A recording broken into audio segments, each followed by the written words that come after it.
감사합니다. 자, 그럼 오늘은 마가복음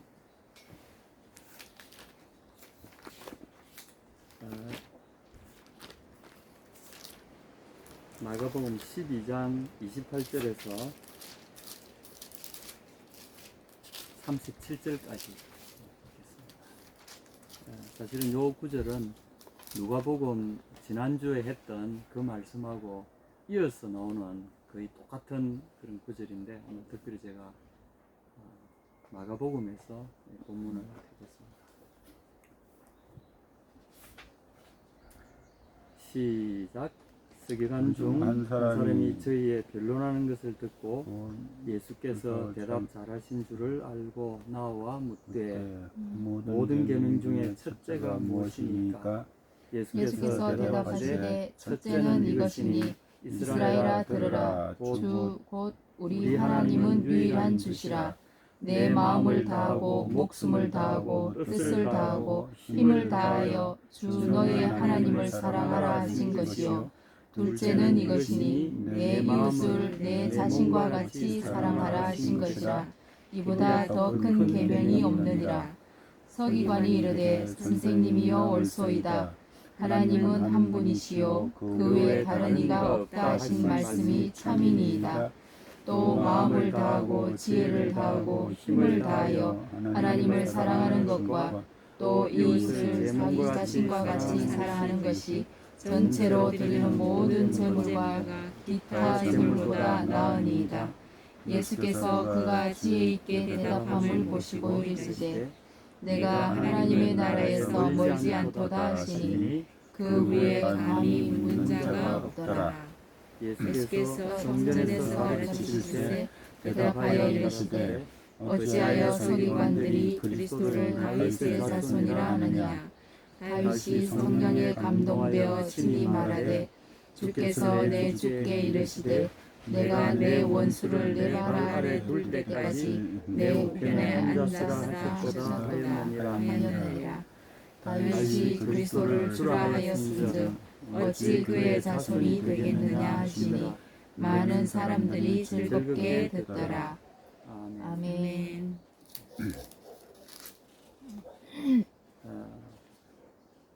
오늘 여기 이제 지난주에 우리가 주신 말씀은 그 출애굽기 모세가 가시뜰기 나무에서 하나님을 만난 그 사건에서 하나님께서 당신을 소개하신 나는 아브라함의 하나님이요 이삭의 하나님이요 야곱의 하나님이다 하신 이제 그 말씀을 통해서 놀랍게도 그 말씀의 뜻을 재해석해 주신 거 있죠. 그래서 아브라함은 지금 나와 함께 살아있다. 이삭도 나와 함께 살아있고 그리고 그 아들 야곱도 나와 함께 살아있다. 그런 거로 나는 모든 나의 백성들과 함께 살아있는 존재다. 내 백성들도 나와 함께 살아있다. 그리고 이제 함께 계시다 하는 이 우리가 아는 여호와 그 뜻에 대해서 에흐에 아쉘 에흐에 마크 내가 너와 함께 있을 것이다. 그 말씀이 우리의 이제 여호와라는 이름으로 주어진 놀라운 이름의 유래가 거기서 시작됩니다. 거기서 보이실 때 제일 중요한 것은 나는 살아있다. 너와 함께. 나는 be with you. present. I am present with you. 너와 함께, 너희 곁에 있다. 이것이 이 여호와라고 우리가 이제 알고 있는 이 구약의 하나님의 칭호, 이것의 의미입니다. 발음에는 여러 가지 정확한 그게 없어서 좀 어려움이 있지만, 그래서 중요한 것은 내가 너와 함께 있다. 그리고 나는 영원히 살아있고 나의 사람들도 나와 함께 영원히 살아있다. 그래서 이제 부활이라는 개념을 우리가 분명히 여기서 예수님이 뽑아내시는 거죠. 두 세계가 공존한다는 거예요. 그래서 오늘 그 말씀 이후에 또 다른 문답이 이루어집니다. 오늘 문답이 한 두 가지로 이루어지는데, 예수님이 한 사람의 또 질문을 듣고 답하시고 그 후에 이제는 예수님이 그들에게 질문하시는 그런 시간입니다. 첫 번째 보면 서기관 중 한 사람이 저희의 변론하는 것을 듣고 예수께서 대답 잘하신 줄을 알고 나와 묻되 모든 계명 중에 첫째가 무엇입니까? 이 사람은 앞에 물었던 그 바리새인들과 그리고 사두개인들의 이 아주 교묘한 예수님을 올무에 넣으려는 아주 그런 계약적인 아주 음험하고 동기가 불순한 그런 어떤 질문이 아니라 이 사람이야말로 어쩌면은 가장 순수한 의미에서 배우려고 하는 그런 질문을 던진 거라고 봐야 됩니다. 예수님 이 사람에 대해서 나중에 칭찬을 하셨죠. 그래서 오늘 우리가 정말 예수님이 원하셨던 문답, 묻고 답하고 여기서 이루어지는 이 지혜의 성경의 뜻을 깊이 알려주는, 사실은 우리 교회 설교만 듣고 우리가 떠나가잖아요.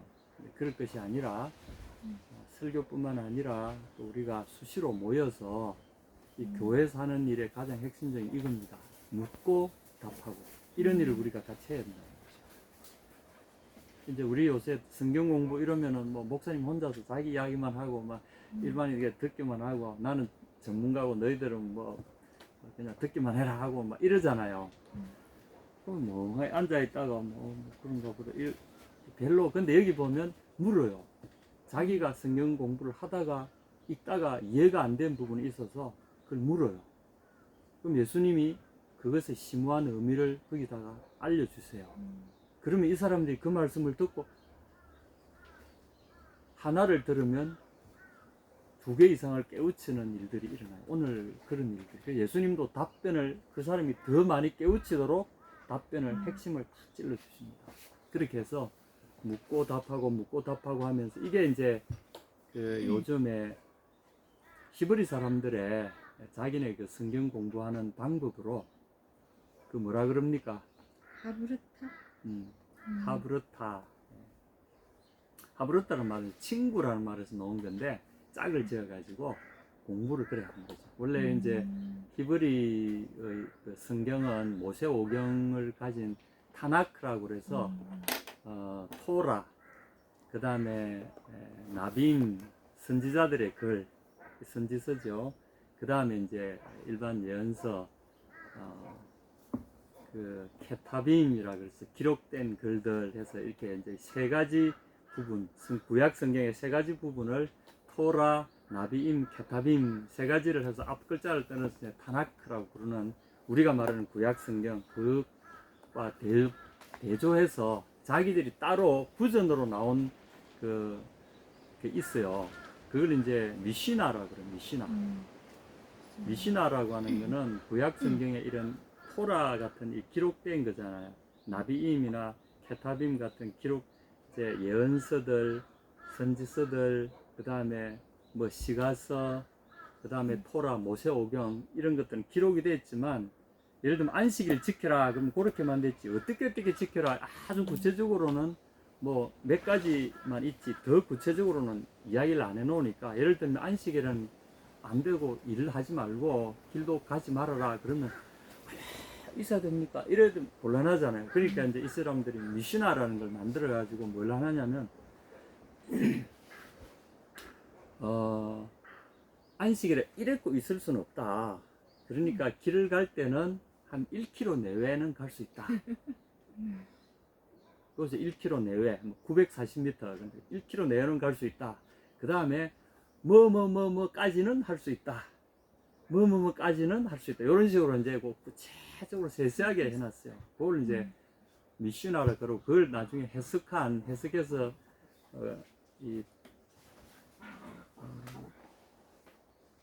지도자들이 또 이렇게 주석서를 붙여놓은 게 있어요. 그런 게 다 합쳐서 그게 뭡니까? 탈무드. 미시나하고 그 다음에 이제 미시나하고 또 해석서를 합쳐가지고 그걸 탈무드라고 그래요. 그래서 그걸 이제 이 사람들은 이 타나크하고 지금 기록된 구약 성경하고 자기는 미시나를 중심으로 한 이 탈무드를 같이 공부해요. 우리가 아는 이 구약만 하는 게 아니에요, 이 사람들은. 이 탈무드라는 거는 이 타나크라는 기록된 성경을 구체화시켜서 자기들 삶에 그대로 적용시켜 놓은 아주 세밀한 구전 이제 성경이다 해서 구약 성경을 실천하는 면에서 이렇게 하라고 주석서들과 자기네들이 또 구전으로 전해 놓은 그 성경을 이야기합니다. 성경에 준하는 그런 권위를 가지고 있죠. 그 공부할 때 이런 이제 하브르타라는 방법을 씁니다. 하브르타, 진정한 하브르타는 보면 예수님이 지금 이렇게 대답해 주시는 이런 것들이죠. 그래서 묻고 답하고. 모르는 사람은 물을 수가 없잖아요. 뭘 좀 공부를 하려고 하니까 모르는 게 나타나고 모른다는 걸 알게 되는 거죠. 그러면서 그에 대한 질문이 나오는 거죠. 그래서 이게 성경도 여러분이 이게 중요합니다. 내가 뭘 모르고 있다는 걸 알기 위해서는 일단 시작을 해야 돼요. 공부하기 시작해야 됩니다. 그래서 제가 성경을 이렇게 내가 할 때마다 내가 너무 모르고 있구나. 모르고 있으면서 목사라고 막 이렇게 이러고 있구나. 얼마나 부끄러운지 몰라요. 그래서 모른다는 걸 아는다는 것은 정말 진보입니다. 저는 그렇게 생각합니다. 모른다는 것을 아는 것이 아는 것의 시작점이 될 수 있다는 거죠. 정말 그건 축복입니다. 그래서 모른다는 걸 두려워할 필요는 없고 모른다는 걸 아는 것은 굉장한 유익이고 진보를 위한 놀라운 시작이다. 주님이 첫 번째 모든 계명 중에 이 많고 많은 계명 중에 첫 번째 계명이 뭡니까? 여러분 같으면 뭐라고 대답할 것 같습니까? 예수님이 이렇게 대답해 놓으셨으니까 이렇게 그런가 보다 하고 이제 이렇게 하는데 10계명 중에 다시 말해서 그런 또 범위를 좁혀서 10계명 중에 10계명을 한마디로 요약하면은 뭐라고 해야 됩니까? 이렇게 이제 묻는 거나 마찬가지죠. 그래서 10계명 중에 처음에 뭡니까? 하나님은 네 위에 다른 신을 두지 말라. 네 위에 다른 신을 두지 말라. 예, 여러분들 가진 성경 그 앞에 딱 보면 10계명 딱 나오잖아요. 나 외에 다른 신을 기도하는 거 아닌가? 맞아요. 예, 와. 대단한 거. 10계명 한번 읽어보십시오. 오늘 이 시간이 좀 우리끼리 1계명. 너는 나 외에 있는 다른 신들을 내게 두지 말라. 너를 위하여 새긴 우상을 만들지 말라. 너는 내 하나님 여호와 이름을 망령되이 부르지 말라. 안식일을 기억하여 거룩하게 지키라. 내 부모를 공경하라. 살인하지 말라. 간음하지 말라. 도둑질하지 말라. 내 이웃에 대하여 거짓 증거하지 말라. 내 이웃의 집을 탐내지 말라. 까지 10계명. 예, 그렇죠. 이게 10계명입니다. 이게 이제 모든 우리가 말하는 토라, 구약의 모세오경에 여러 율법들이 있잖아요.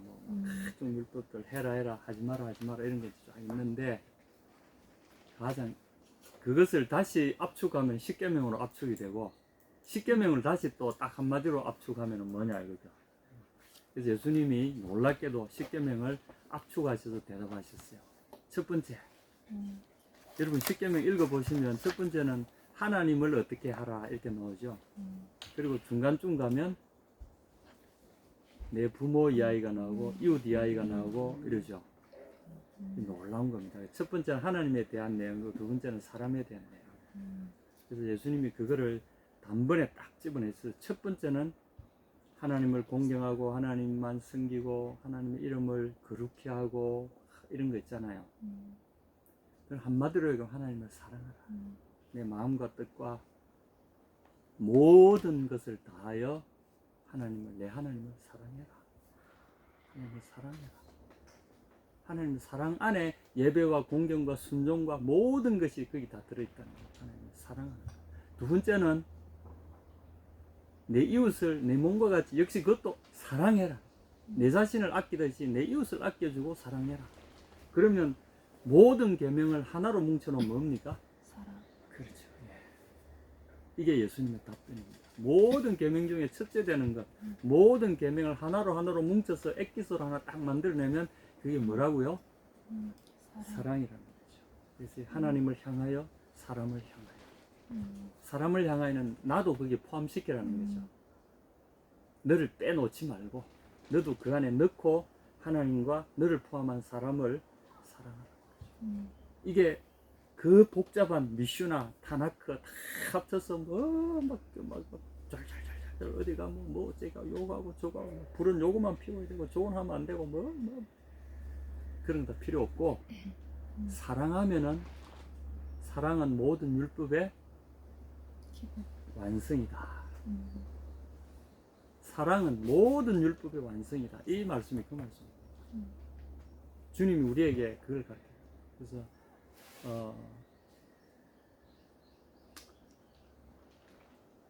여러분 그 성경이 아니라 소설 주여 어디로 가시나이까 오바디스. 예, 쿠오 바디스 도미네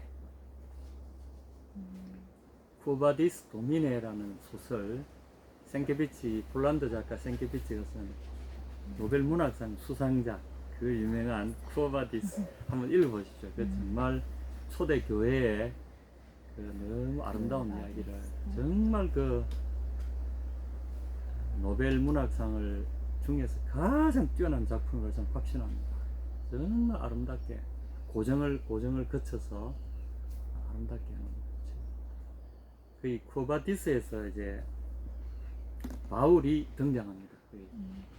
바울이 그 극장에서 이제 사람들이 막 웅성거리면서 막 저 사람들은 새로운 어떤 학파가 나왔다 하고 막 웅성거릴 때 그때 철학자가 바울을 향해서 당신들은 무엇을 가지고 왔는가? 라고 물어봅니다.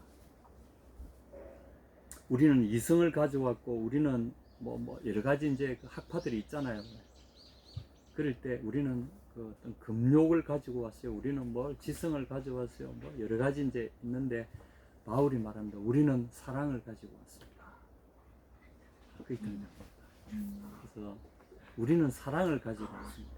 예수님 여기서 이 서기관에게 하신 답변이 율법의 가장 엑기스가 뭡니까? 라고 물을 때 사랑이다 이렇게 말씀하십니다. 놀랍지 않습니까? 이게 성경을 보는 이 통찰력, 성경을 그 여러 복잡한 걸 하나로 묶어내는 통찰력, 이게 성경을 보는 시야입니다. 우리가 이 시야를 배워야 돼요. 주님의 시야로 성경을 볼 줄 알아야 돼요. 그래서 사랑이 빠진 율법은요, 이는 의미가 없는 거죠. 사랑이 빠진 율법은 정말 생명력 이런 껍데기에 불과한 거죠. 우리 모든 예배나 우리 모든 관계들이 사랑이 빠지면 의미가 없습니다. 근데 모양은 좀 흐름하더라도 사랑이 있으면 그것은 생명력이 있다는 거죠. 진정한 예배는 사랑으로 드리는 예배, 주를 향한 내 사랑을 드리는 예배.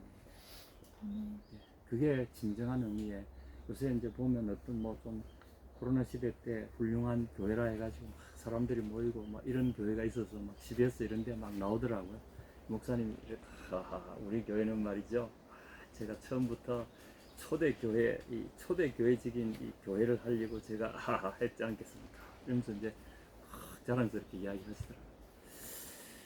사람 수가 늘었다고 초대교회라고 이야기하고, 물론 뭐 내가 수고하고 방법론을 가지고 기도 모임하고 뜨겁게 좋은데, 제가 이렇게 보면서 왜 CBS에서 그 기독교 방송에 그 교회를 택했을까? 다른 데는 사람들이 안 모이니까 어렵다고 교회가 풀이 주고 가는데 그 교회는 사람들이 모여들고 뭐, 그러니까 등록하는 사람들이 늘어나고 하니까 물론 이제 사람 수가 늘어나는 것이 부흥이다 또 이런 의미에서 그 교회를 택해서 그 조명을 하는 것 같아요. 그러면서 이제 그 사람들이 느니까 그 목사님은 이렇게 기분이 좋으셔. 우리는 초대교회적인 교회를 한다 이러는데, 저는 그런 답변들을 들으면 좀 답답합니다. 왜 그런가 하면 예수님이 말씀하신 이런 개념하고 좀 달라요. 사람들이 늘거나 안 늘, 그건 사실은 핵심이 아닙니다. 그들이 하나님을 향한 사랑 가운데, 영혼들을 향한 사랑 가운데 방법이나 이건 다양하겠지만 그 속에 그게 있는가, 이걸 보는 거죠.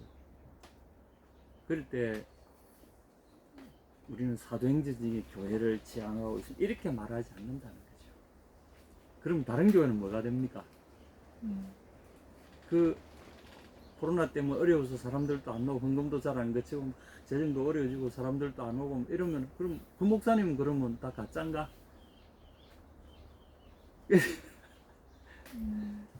방법론을 좀 잘 선택해서 사람들 모인다고 해서 아 우리는 초대 교회고 이래서 하면 안 된다는 거죠. 어떻게 보면 그게 좀 물론 그런 의도로 하신 건 아니겠지만 그게 보면 사랑이 결여되어 있는 것 같아요. 제 느낌에. 그래서 중요한 것은 오늘 이 말씀입니다. 이 주님이 첫 번째 답변을 하실 때 주님 이렇게 하셨어요. 신명기 6장 4절 말씀을 인용하시면서 29절에 신명기 6장 4절 말씀입니다. 이스라엘아 들으라. 주 곧 우리 하나님은 유일한 주시라. 이 말씀입니다. 그리고 30절에 내 마음을 다하고 목숨을 뜻을 다하여 주 내 하나님을 사랑하라. 이게 이제 5절이죠. 4장 5절. 이게 10계명의 첫 부분에 대한 요약입니다. 이걸 신명기 6장 4절 5절 이걸 이제 쉐마 구절이라 그래서 이스라엘에서는 어린애들 아주 어릴 때부터 유치원에서부터 이걸 다 잘 외우게 만듭니다. 눈 딱 가리고 이걸 잘 외우게 만듭니다. 쉐마 이스라엘 여호바 아도나이 엘로헤inu 아도나이 에하드 베 아합타 엣 여호바 아도나이 엘로헤이카 베콜 레바베카 우 베콜 나프시카 우 베콜 메오데카 뭐 이런 식으로 막 외우게 만듭니다. 이거를. 그래서 이걸 9절까지 6절에 4절에서 9절까지 쫙 외우게 만듭니다. 이게 이제 쉐마 구절이라고 하는데 이 구절의 핵심은 뭐냐면 하나님을 힘을 다해 죽도록 내 목숨을 다해서 그를 사랑하라. 이게 이제 십계명의 핵심 첫 번째 원리입니다. 참조로 이제 이 4절에 보면 이스라엘아 들으라. 그래서 이 우리 번역은 이 70인역에서 그리스로 번역해 놓은 걸 그대로 옮겨 놓은 겁니다. 이스라엘아 들으라. 주 곧 우리 하나님은 유일한 주시라.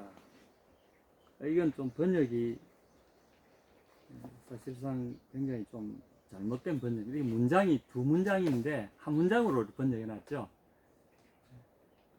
우리 하나님은 하나이신 하나님이시다. 이렇잖아요. 우리 하나님은 유일한 주님이시다. 이렇게 번역되어 있잖아요. 이게 무슨 뜻입니까? 여러분 이걸 어떻게 이해하십니까? 유일신이시다. 유일신.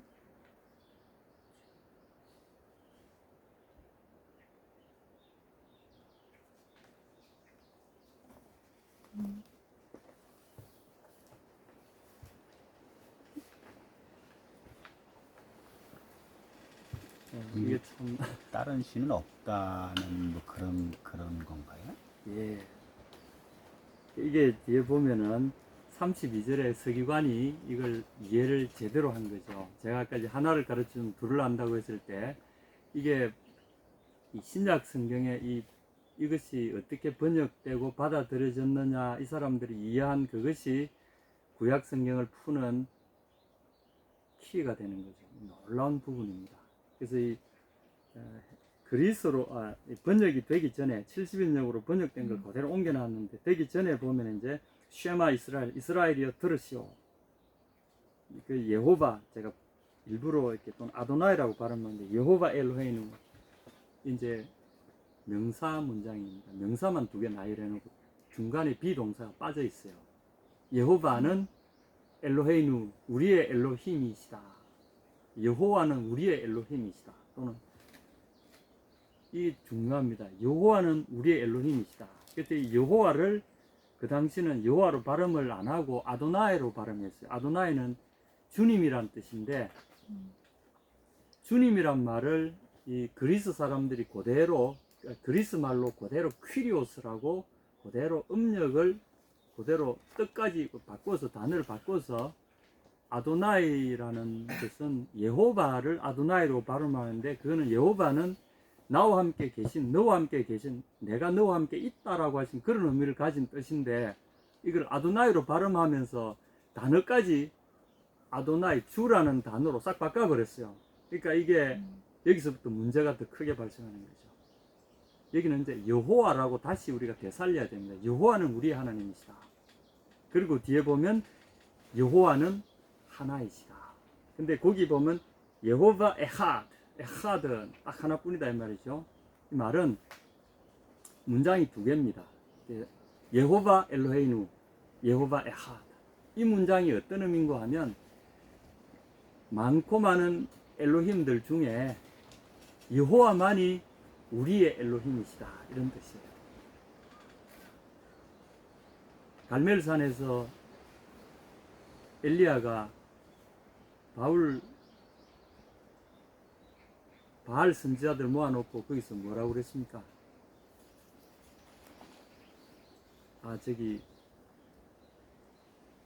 너희 중에 너희의 택할 신을, 요수아가 그랬죠. 너희는 오늘날 너희가 섬길 신을, 엘로힘을 선택하라. 너희의 엘로힘을 너희가 선택하라. 나와 내 집은 오직 여호와를 나의 엘로힘으로 섬기겠노라. 그렇게 고백했듯이 여기 똑같은 겁니다. 많고 많은 엘로힘 중에 여호와만이 우리의 엘로힘이시다. 그 많은 엘로힘들 중에 오직 유일한 엘로힘이라고 하는 진정한 엘로힘은 여호와밖에 없다. 여호와 하나만이 진정한 엘로힘이다. 그런 뜻이에요. 이해가 되시죠? 근데 이걸 이제 한 문장으로 한글로 번역해 놓은 거 보면 무슨 뜻인지 도무지 알 수 없는, 이걸 가지고 뭐 우리 하나님은 유일신이다 이렇게 막 번역하는 사람들이 많아요. 이거는 여호와의 유일신을 이야기하는 게 아니라 이거는 신앙 고백입니다. 많고 많은 신들 중에 우리가 섬길 신은 여호와라고 하는 엘로힘 이분밖에 없다, 이런 뜻이에요. 그래서 이제 32절에 보면 서기관이 가르쳐 선생님이 올소이다. 하나님은 한 분이시오. 여기 이제 하나님은 한 분이시다. 이 말은 우리가 섬기실 하나님은 딱 한 분뿐이시다. 진정한 엘로힘은 딱 한 분뿐이다. 그 외에 다른 이가 없다. 다른 엘로힘이 우리에게 있을 수 없고 오직 우리의 엘로힘은 여호와라는 엘로힘 한 분밖에 없다, 이런 뜻이죠. 그렇게 해서 이 해석이 예수님이 하신 이 말씀을 이 사람은 이렇게 제대로 받아들인 거죠.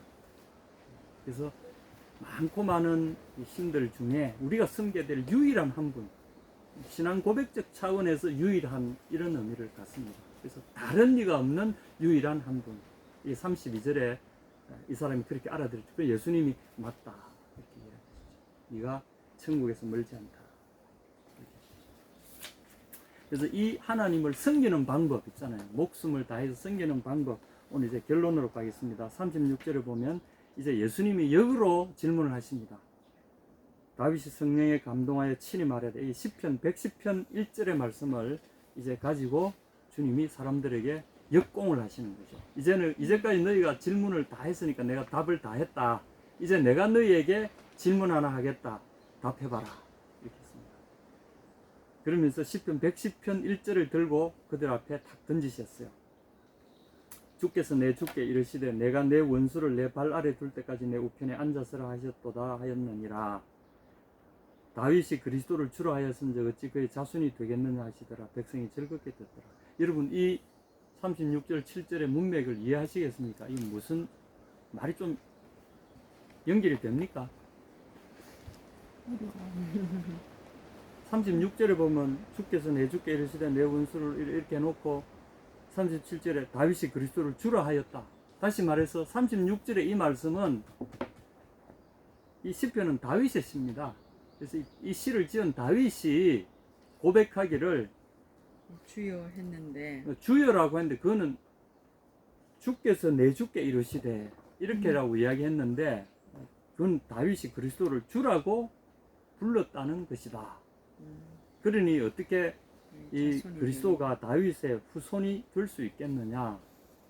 너희들은 다 메시아를 가리켜서 다윗의 후손이라고 부르는데 실제로 그 메시아는 다윗의 후손이 아니라 다윗의 주다.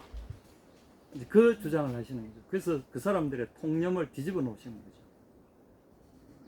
이것도 굉장한 혁명적인 성경 해석입니다. 근데 지금 이제 우리가 이 혼돈을 가져오는 한글에서 혼돈을 가져오는 게 뭔가, 역시 이게 70인역에서 번역되면서 이 아도나이와 예호바를 혼동하기 때문에 그렇습니다. 그래서 아도나이라고 읽혀진 여호와를 뭐로 번역했다고요? 퀴리오스, 주라고 번역해버리니까 주께서 내 주께 이르시되, 이제 이해가 좀 되십니까? 그래서 이걸 히브리어로 바로 읽어보면 이렇습니다. 네움 예호바 라도니, 네움은 말씀하신다, 아주 엄숙하게 선포하신다, 이런 뜻입니다. 선포하셨다. 예호바, 여호와가 주어입니다. 여호와께서 라도니, 나의 주님에게, 여호와께서 나의 주님에게 선포하셨다. 이게 바로 주께서 내 주께 이르시되, 이 말입니다. 그래서 주 앞에 주는 여호와, 뒤에 주는 그야말로 진짜 퀴리오스, 주, 내가 섬기는 주인으로서의 주, 그런 뜻입니다. 그래서 앞에 주는 삼일째 하나님 여호와를 일컫는 것, 뒤에는 이제 나의 개인적인 주님. 이게 37절에 다윗이 그리스도를 주라 하였다 할 때 이 두 번째 말, 이게 이제 메시아인 그리스도를 일컫는 것이죠. 그래서 다윗이 그 광경을 환상 중에 아마 본 것 같아요. 여호와께서 보좌에 앉으셔, 성부 하나님께서 보좌에 앉으셔서 그 성자 하나님 그분에게 말씀하시는 것을 그가 환상 중에 보았다는 거죠. 그래서 시편 110편에 이렇게 기록해 놨습니다. 그래서 아마 여기는 원래 성자 하나님은 삼일째 하나님으로서 여호와 하나님 그 안에 포함이 됩니다. 우리가. 그런데 여기서는 이제 다윗이 이 고백을 할 때는 그것을 분리해 놓은 거죠. 이걸 이제 원문대로 하면 내가 내 원수를 내 발 아래 둘 때까지 이렇게 되어 있는데, 내가 너의 원수를 내 발 얹어 놓는 발판으로 만들어 버리기까지, 이게 시편 110편 1절에 원래 그겁니다. 내가 너의 원수를 너의 발판으로 만들어 버리, 네가 발을 올려 놓는 보좌 밑에 왜 발 올려 놓는 부분 있잖아요. 그걸 이제 발 등상으로, 발을 올려 놓는 상, 등, 한 오를등이죠. 발을 올려놓는 상, 발등상. 우리 이제 발판이죠. 이제 포디움 같은 거죠. 발을 올려놓는. 다시 말해서 원수를 너희 발 아래 둘 때까지. 그런 상징적인 표현이죠. 너는 내 우편에 앉아 있으라. 또는 이건 이제 내 오른편 또는 내 오른팔에, 내 오른손에 앉아 있으라. 나의 야밈이란 말을 씁니다. 내 그래서 오른팔이라는 뜻, 오른손이라는 뜻인데, 벤야민 하면 야밈의 아들, 오른손의 아들. 이 오른손은 능력이라는 의미가 있습니다. 모든 권능의 상징인 말이죠. 여호와께서 오른손을 드시고 뭐 이러잖아요. 이게 상징인데, 그래서 오른편에 앉아 있으라. 이게 뭔 말일까? 주님의 권능에 머물러 있으라 이 뜻이죠. 우리가 이제 구체화시키면 여러 가지 뭐 해석이 있지만, 이걸 구체화시키면 우리가 기도하는 거죠. 그리고 그분이 능력이 나타났을 때까지 그분에게 집중하고 그분을 꽉 붙들고 있는 그런 믿음의 기도, 믿음의 태도, 믿음의 인내, 이런 것을 의미합니다. 그래서 네가 스스로 하지 말고 내가 너의 모든 원수들을 굴복시켜서 너 발 아래에서 너에게 항복시킬 때까지 너는 나의 권능 안에 머물러 있으라, 이런 것이죠. 우리가 이제 적용할 때는 믿음으로 기도하는 방법이겠죠. 이게 사실은 주님을 섬기는 하나의 놀라운 방법일 수 있습니다. 저는 그렇게 봅니다. 우리가 목숨을 다하고 마음을 다하고 힘을 다하여 우리 하나님을 사랑하는 방법은 그분이 내 삶 가운데 나타나 주셔서 나의 삶을 대신해 주시도록 그분의 자리를 내가 물러나서 나의 모든 권능을 그분에게 옮겨드리는 거죠. 그리고 나는 그분의 권능에 머물러 있는 거죠. 내가 나서려고 하지 말고 그분이 나서실 수 있도록 내가 빠지고 그분이 권능에 있도록 나는 그분이 권능 안에서 그분이 일하시는 것을 기다리고 바라보고 기도하고 그분을 붙들고 있는 거죠. 그럴 때 그래서 예수님이 어떻게 하셨습니까? 주님의 권능이 나타나실 때까지 순종하시고 주님의 권능이 나타나실 때까지 수모를 당하시고 10장 23절에 보면 10장 34절에 같은 제가 읽겠습니다. 그냥 마가복음 그들은 능욕하며 침뱉으며 채찍질하고 죽일 것이니 저는 3일 만에 살아나리라. 이게 이제 아주 단순한 한 문장으로 요약해 주셨는데 보라 우리가 예루살렘에 올라가노니 인자가 대제사장들과 서기관들에게 넘기움에 저희가 죽이기로 결단하고 이방인들에게 넘겨주겠고 그들은 능욕하며 침뱉으며 채찍질하고 죽일 것이니 저는 3일 만에 살아나리라. 예수님이 이 말씀대로 걸어오신 겁니다. 그래서 하나님의 그 권능이 당신에게서 나타나실 때까지 침뱉으면 침뱉음을 당하고 능욕하면 능욕하는 그대로 사람들이 자기를 밟으면 밟히고 때리면 맞고 비웃으면 비웃음을 당하고 조롱당하고 낮추임을 당하고 그리고 결국은 죽임을 당해서 바닥에까지 우리가 가장 두려워하는 게 뭡니까? 바닥에 떨어지는 거죠. 인생의 가장 처참한 바닥은 어디입니까? 죽음이죠. 그 바닥까지 떨어졌습니다. 근데 예수님이 하신 게 있어요. 아무것도 안 하신 게 아니고 하나님을 붙들고 있어요. 내가 이렇게 된 것은 이렇게 되어지리란 하나님의 말씀이 이루어지기 위한 것이다. 하나님께서 그 말씀을 이루시는 중이다. 그리고 나는 그 이루시는 일에 순종하리라 하고 하나님을 딱 붙들고 계신 거죠. 그러면서 십자가에까지 죽으시면서까지 그것이 이루어지기를 기다리면서 결국은 다 이루었다 하시고는 돌아가셨잖아요. 그게 바로 주님의 오른편에 앉아 계신 거죠. 그 이후에 어떻게 됐습니까? 3일 후에 3일 만에 살아나리라. 부활하셨잖아요. 그것이 바로 하나님의 권능으로 다시금 일어서신 거죠. 그 모든 것들을 제압해 버리시고 모든 원수들이 어떻게 됐습니까? 주님의 부활의 생명이 나타나는 순간에 그 죽음이라는 그 대적은 어떻게 됐죠? 모든 불이 예수님을 조롱하고 능멸하고 낮추어 보고 죽이고 그리고 결국 그분을 모든 존재세계에 지워버리려고 했던 그 악의 세력들이 어떻게 됐습니까? 죽음이라는 권세를 이용해서 그분을 존재를 썰어버리려 했던 그들의 존재가 어떻게 됐습니까? 주님의 발밑에 다 거꾸로 떨어진 거죠. 이게 우리 기독교의 하나님을 섬기는 방법입니다. 그래서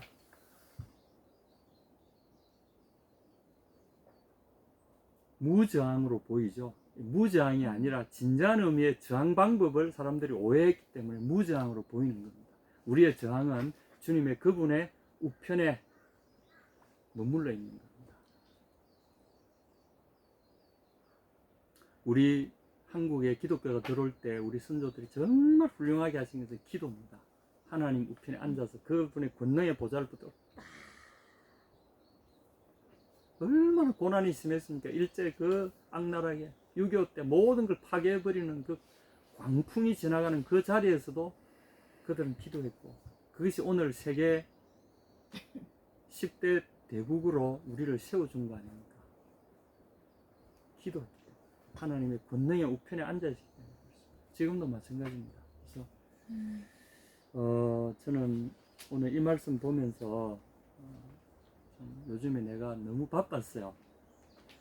여러 가지 이제 일도 바쁘고, 근데 내 몸이 막 내 몸으로 다 해야 되니까 막 이러다가 내가 오래 못 살겠다. 막 그 불편하는 소리도 나고 막 원망도 생기고. 근데 가만히 보면 내가 한 게 아닌데 돕는 성들도 막 보내주셔가지고 하는 건데 내 마음이 못 쉬고 있는 거야. 마음이 못 쉬니까 몸도 못 쉬는 거야 이게. 사실은 보면은 막 그 여기저기서 필요할 때마다 손길이 와가지고 막 도와주고 했는데 물론 제가 했지만 나도 내 역할을 했지만 마음이 쉬지를 못했던 것 같아. 주님이 이걸 하고 계신다. 내 속에 나와 함께 계셔서 나를 능하게 하실 뿐 아니라 내가 부족한 부분은 또 다른 분들을 보내셔서 모든 일을 하게 하신다. 근데 그런 생각을 못하고 있었던 거죠. 그래서 내 혼자서 이것저것 뭐 하다 보니까 막 부딪히기도 하고 막 그냥 여기 보면은 뭐 온갖 맛다 끓기고 막 그냥 햇빛 알레르기 일어나고 막 난리가 나서 체중도 한 5kg 쏙 빠져버렸어. 그래서 내가 이 말씀을 보는데 네가 왜 내 우편에 앉질 않느냐? 내 오른편에 앉아 있어라. 지금 내가 다시금 이리 와라. 야야 그러지 말고 이리 와라. 여기 와 좀 쉬면서 내게 집중해라. 근데 이상하게 그래 되면 하나님께서 이루어 가신다. 이게 인생의 역설입니다. 이 우리 복음 안에 숨어 있는 역설. 이럴 때 우리가 하나님을 섬기는, 하나님을 사랑하고 내 이웃을 사랑하는 놀라운 일이 거기서 일어나는 거죠. 근데 그렇지 않으면 내가 주인이 되고 막 이렇게 설치다 보면 이 사람도 원망스럽고 저 사람도 원망스럽고 하나님도 원망스럽고 막 뒤죽박죽이 되는 거죠. 근데 내려놓고 주님께, 물론 내가 일은 해야 되지만 그 와중에도 내가 주님께 집중하고 주님의 권능의 손에 내 자신을 내려놓고 그분 편에 머물러 있을 때 새로운 역사가 일어납니다. 아멘. 아멘. 아멘. 오늘 여기까지.